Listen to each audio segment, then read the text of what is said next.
Hello and welcome to Media7, or if you prefer, greetings from the belly of the beast. This is a special Media7, a plenary session for the annual conference of the Screen Production and Development Association, SPADA. We've walked the delegates across the road to the TVNZ atrium. Our theme, an economic tsunami that poses a challenge for every part of the screen industry. Is it a wipeout or just a hastening of change? Simon Pound found the issue much on the minds of SPADA delegates. SPADA 2008, the Screen Production and Development Association Conference. It is a collection of the good and the great of the telly and film industry. They come together to listen to local and international speakers talk to issues of the day, like star guest John Plowman, former head of comedy at the BBC. What's the importance of conferences like these? The main point of them, it seems to me, is to help international travel of people such as us. And air miles, I mean, divine. But looking around, it could be that really everyone is here to meet, greet and eat. You know, the industry's tough, it's a tough game, and I think it can be a communal industry, and if we share our knowledge and information, then we can all grow and succeed. The conference is an unparalleled chance to network and perhaps even track down one of those mythical creatures, a commissioner. Yeah, have you seen any commissioners? Because they slip through, yeah. But the industry gathers this year in the face of tough times ahead. In 2008, issues loom. Issues like digital piracy, fast approaching global recession, dispersed audience over a fractured media environment. But are delegates worried? I think the world lurches from one difficult time to another, and then, in between we pretend that it's not difficult. You know, they say the only things that go up in a recession is the price of pizza and entertainment. Recession doesn't suddenly turn people into bad writers or bad directors or bad producers. So I think keep it in perspective. That's why I love that I'm involved in comedy, because if there's always a time to laugh. Perhaps Oscar's right when he says the landscape is always changing and will always provide opportunities and challenges. Which is why the SPADA conference is there to help producers stay one step ahead of the game. Simon Pound with that report. Joining us to discuss the stormy near future of screen are Screen Time founder and format king Des Monaghan, whose record of achievement on both sides of the Tasman would take all day to list. Chris Adams, who is at the leading edge of the new screen through work with some of the internet's biggest brands, and who has helped revitalise the old with a string of movies, including An Inconvenient Truth. And head of television at TVNZ, Jeff Latch. Welcome to you all, gentlemen. Des, can I start with you? The equation's pretty simple, isn't it? Most people here are still producing screen content for free-to-air television. If TV advertising is tanking, then there's a problem for everyone, isn't there? There could be. The interesting paradox in Australia is that there's no doubt that the advertising market has softened and softened appreciably, and that's been going on for most of this calendar year and has become more pronounced in the last few months, as I understand it from my colleagues in the networks there. The interesting thing is to combat the increasing forms of competition from other media. The networks are spending more aggressively on high-end production, and we are now doing some of the most expensive dramas we've ever done with the highest license fees we've received from networks. Does that include HD production as well? Is HD going to save television? Everything that we shoot now for drama is HD, has been for 18 months. It was remarkable. It changed almost overnight.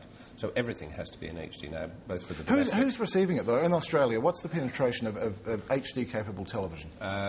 Digital sets is something like about 30%. As I understand it, HD is much lower, about 10, something in that order, maybe even 8.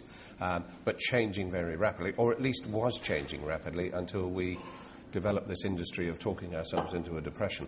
So everybody's being very cautious at the moment and keeping their money in their pockets. Well, maybe there is cause for optimism. Chris, you have a view across screens, large and small. Do you think there are sectors that are actually going to prosper during a recession, much as, say, cinema did during the 1930s? I do. I think that there's extraordinary opportunities for direct-to-internet, webisodic series, sponsored entertainment. There are a number of companies from MySpace TV, going back to a series I created for Facebook called Facebook Diaries, which was entirely sponsorship-driven. So I think that and I agree wholeheartedly with Des on the advertising front, I think that there is money there, and I think it's being backed up, and I think the pipeline or the bottleneck is thinner. However, there's still a need to advertise. There's still a need to get messaging out there, and I think the technologies and communities and aggregation of both allow people to advertise and spend in a new way. But advertising and sponsorship is as important, if not more so, in that new media, isn't it? Because I think the Forrester research report 2 years ago that said people quite like watching internet video, but they were not going to pay for it. That still seems to hold, doesn't it? It is, and I think that there are companies out there and platforms out there like iTunes and Hulu, and even YouTube is now streaming long-form content that are taking a run at it.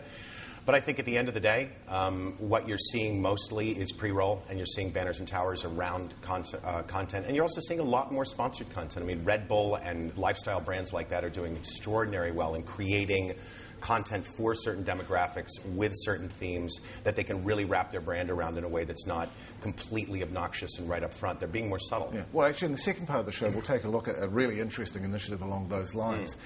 Jeff, the hard question for you is TV advertising tanking?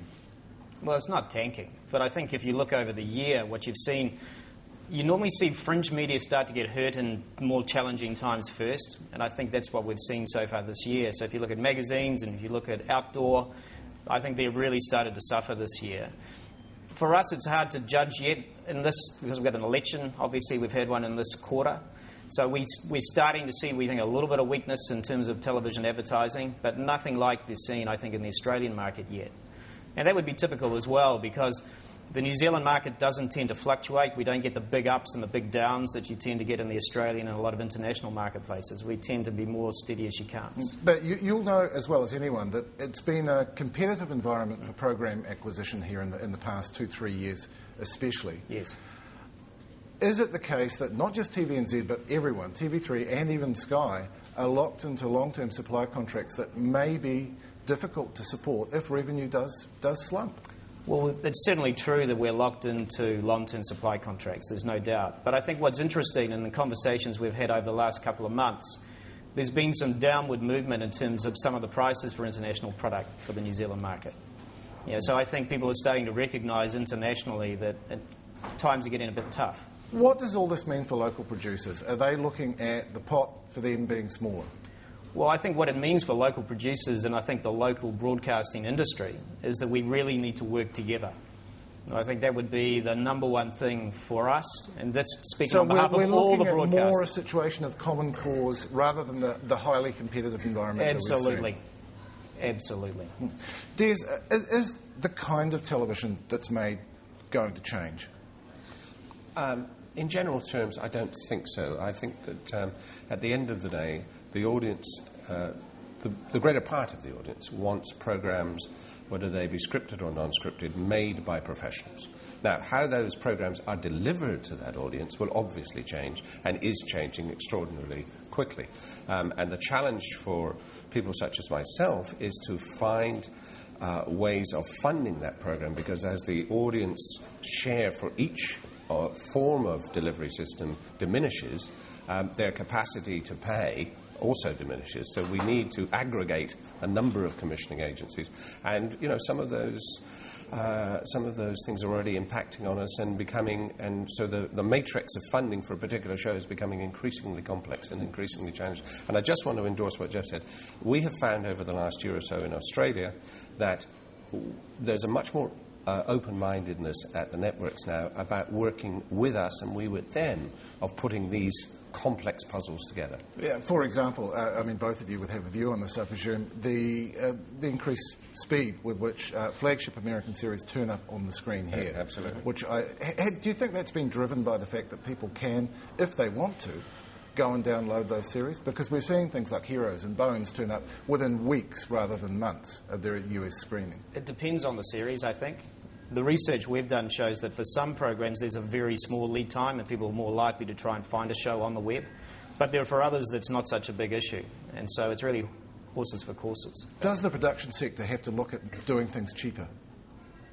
Not necessarily cheaper, but certainly we have to be a lot smarter.